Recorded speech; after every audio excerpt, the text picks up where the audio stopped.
যে একটা জিনিস আমি দেখো সাদিক কায়েমদেরকে আল্লাহ চেয়েছেন বলেই তারা কিন্তু বিভিন্ন বন্ধুর পথ করে এই পর্যায়ে এসেছে এবং তাদের একটা আমি পরে বলার সুযোগ পাবো না বলে এখন মেসেজটা কনভে করতে হবে। সবসময় মনে রাখবে স্বাধীনতা অর্জনের চেয়ে স্বাধীনতা রক্ষা করা খুব কঠিন। এইটা আল্লাহ যে দায়িত্বটা দিয়েছেন এই দায়িত্বটা হিকমার সাথে আমাদের সবাইকে মেনে চলতে হবে।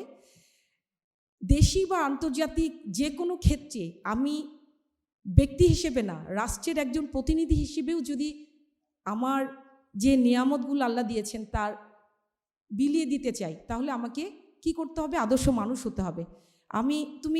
তোমরা যদি সাদিক কায়েমকে খেয়াল করো, হাসি মুখে সবার সাথে কথা বলে, এটা কিন্তু বড় একটা গুণ।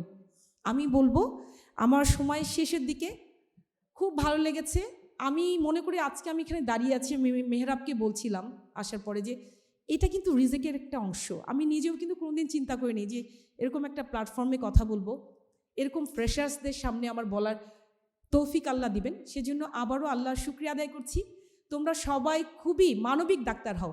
লাস্টে একটা জিনিস বলি, তোমাদের ফার্স্ট ইয়ার থেকেই নিজেদের মধ্যে সিম্প্যাথি এবং এমপ্যাথি ডেভেলপ করতে হবে। সিম্প্যাথি হলো যারা অসুস্থ তাদেরকে মনে করবে যে এই মানুষটা অসুস্থ, তাদেরকে আমাদের কিভাবে সেবা করলে বা হাসি মুখে কথা বললে তার কি হবে, একটু ভালো লাগবে। এমপ্যাথি হলো সহমর্মিতা, মানে নিজেকে ওই অবস্থানে চিন্তা করা। আমি আশা করি প্রথম বর্ষ থেকেই তোমরা এমনভাবে নিজেকে গড়ে তুলবে যাতে তোমরা সিম্প্যাথেটিক এবং এমপ্যাথেটিক ডাক্তার হিসেবে ভবিষ্যতে এই সমাজে এবং রাষ্ট্রে অবদান রাখতে পারো। আল্লাহ তোমাদের সবাইকে মঙ্গল দান করুক।